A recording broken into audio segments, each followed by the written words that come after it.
Doctor health fact check आपके सामने दो रिपोर्ट है, बिफोर और आफ्टर पेशेंट की है। और पेशेंट को एज़ोस्पर्मिया था, माने कि नील स्पर्म काउंट, और उनकी रिकवरी है। तो रिकवरी में जो आप देख रहे हो 12.5 मिलियन स्पर्म काउंट हैं, और जो पुरानी उनकी जो रिपोर्ट है उसमें नील स्पर्म काउंट है। ये आपके सामने डिफरेंस इसलिए रख रहा हूँ क्योंकि नील स्पर्म काउंट के patient most of the cases में ये समझ लेते हैं कि अब उनके पास आगे कोई बढ़ने का रास्ता ही नहीं है, अब उनको डोनर लेना पड़ेगा, या फिर उनको आगे कुछ अपने से नेचुरल कंसीव वाला जो उनका ड्रीम है या जो वो सोचते हैं, ऐसा थॉट प्रोसेस है, वो सारा का सारा हवा में है। बट ऐसा नहीं होता। तो इसलिए मैंने लास्ट वीडियो भी एक पॉजिटिविटी के नोट पे बनाई थी कि अपने अंदर से एक पॉजिटिविटी वाइब लेकर आओ। उस वाइब की रिक्वायरमेंट है आपके स्पर्म काउंट को बढ़ाने के लिए। अगर मैं बात करूं तो एक पॉजिटिविटी, मेरा ब्रेन सिग्नल दे रहा है बार बार सेम चीज़ को करने के लिए या बनाने के लिए, तो आज नहीं बनेगा, टाइम लेगा, थोड़ा सा और टाइम ले लेगा, बट वो बनेगा।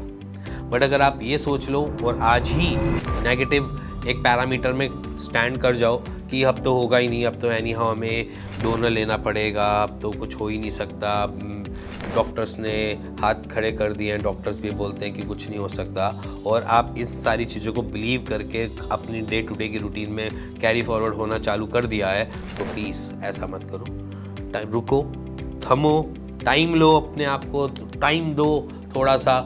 कहाँ हम दिक्कत में हैं, किस जगह पे प्रॉब्लम में है, कौन सी प्रॉब्लम हमें ज़्यादा काउंटर कर रही है, हमारे हार्मोन्स है या हमारी पूरी ओवरऑल सारी रिपोर्ट्स नॉर्मल आ रही है फिर भी स्पर्म काउंट नहीं आ रहे। तो ये सारी चीज़ों को थोड़ा सा खुद से जज करने की कोशिश करो, क्योंकि जब आप खुद जजमेंटल हो जाते हो ना अपने लिए, तो शायद वहाँ पर कुछ ना कुछ ट्रिगर मिल जाते हैं, और वो ट्रिगर हमें उस डायरेक्शन की तरफ ले जाते हैं जहाँ पर हम रिकवरी देख पाते हैं।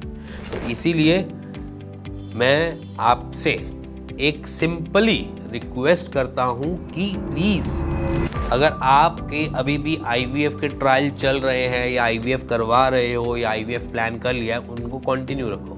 मैं मना नहीं कर रहा कि आईवीएफ बुरी चीज़ है, उनको कंटिन्यू रखो, क्योंकि एट दिस एज अगर आप 35 के हो या 34 के हो और मैं आपको यहाँ पर बोलूँ कि यार नहीं आप नेचुरल कंसीव करो, वो मेरी साइड से भी गलत होगा।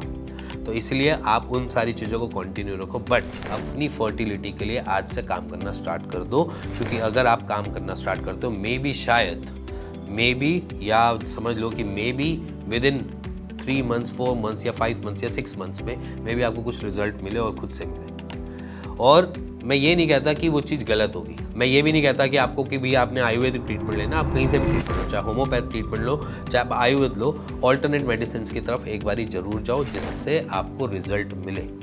आयुर्वेद में इतना तो है क्योंकि मैं आपके सामने सारी चीज़ें फैक्ट्स के साथ रख पाता हूँ, और ये सारी की सारी रिपोर्ट्स मेरी खुद की लैब्स से नहीं आती हैं।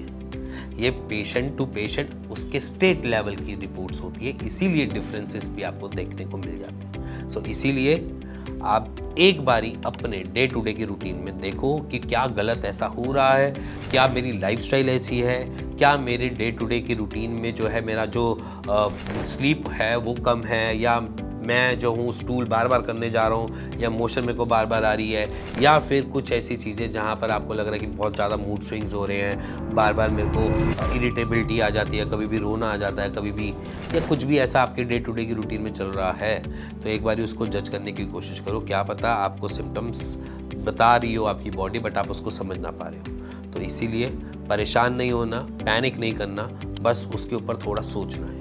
जहाँ पर आपने सोचना चालू कर दिया ना, वहाँ पर वो काम कर जाएगा। सो इसीलिए डोंट वरी। और इसी के साथ मैं मिलता हूँ आपको नेक्स्ट वीडियो के लिए। तब तक मैं आपके लिए कुछ और नया फैक्ट चेक लेकर आऊँगा, जिससे आपको थोड़ी और क्लैरिटी मिले कि एक्चुअली में एज़ोस्पर्मिया के पेशेंट रिकवर हो पाते हैं या नहीं। इसी के साथ मिलेंगे नेक्स्ट वीडियो के लिए। तब तक good bye and stay tune this channel.